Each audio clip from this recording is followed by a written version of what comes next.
Hey, good morning everyone. In this video I want to talk to you about the new integrated solar and power system that we have on our GFC, with the power system permanently mounted to the back of our Underland Offroad MOLLE panel.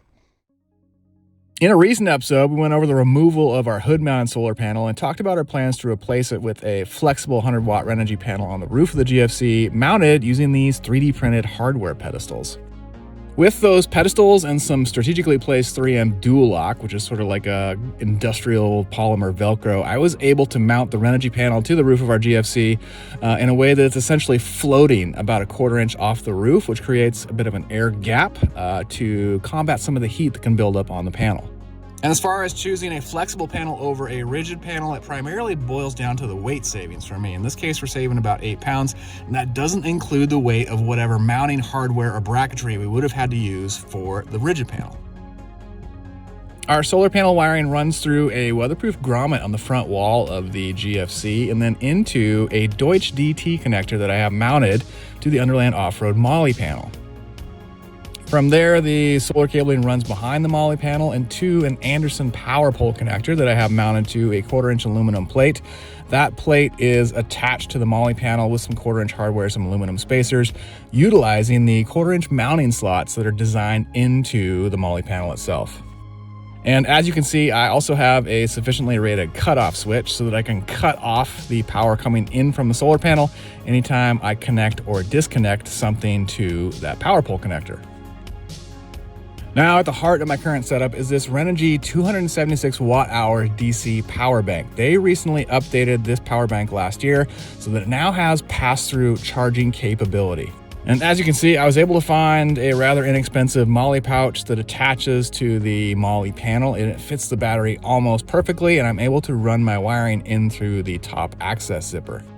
And again, weight was really the deciding factor for me. This Renogy power pack weighs in at 3.3 pounds, whereas a larger power station, let's say this Predator 350 made by Harbor Freight, which is 294 watt hours, weighs in at right around 10 pounds. And I realize this is a total apples and oranges comparison between this small DC-only power pack and a larger power station that's going to have an AC inverter and AC plugs. But if I needed to bring along a larger power station, I could throw it in the bed of the truck so long as I had an appropriate cable to run from my power pole connector to the solar in port on the power station. I'd be good to go.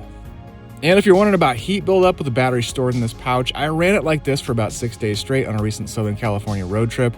I checked the temperature frequently on that trip. It did get a tiny bit warm one day when the ambient temp was up over 100 degrees in Anza-Borrego Desert State Park. What you see here is the battery capacity, not the temp, but I did opt to switch it off for a couple hours since we are headed over to San Diego and into a cooler climate. Speaking of capacity, this setup ran our JP35 fridge for 6 days straight, granted probably ideal solar conditions based on where we were. On pass-through charging mode, that 100-watt solar panel was enough to totally run the fridge and keep the battery topped off at 100%. Overnight, the fridge would drain the battery down to about 50%, but it only took about 3 or 4 hours once the sun came up in the morning to bring the battery back up to 100%. You may have spotted the Starlink port. Yes, this Renogy battery pack will power a Starlink Mini with its 24-volt setting. I'll probably talk more about that in the future.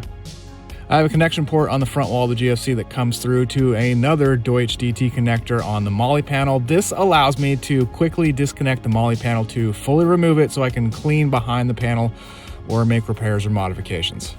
Also, everything on the front face of the panel is designed to be weatherproof so I can still hose out the bed of the truck without having to worry about anything.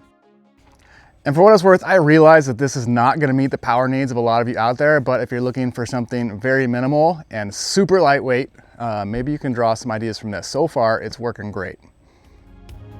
If you have any questions about this setup, don't hesitate to leave them in the comment section below. I'll respond as quickly as I can. And as always, thanks for watching Trash Panda Garage. Till the next time, get out there, build something.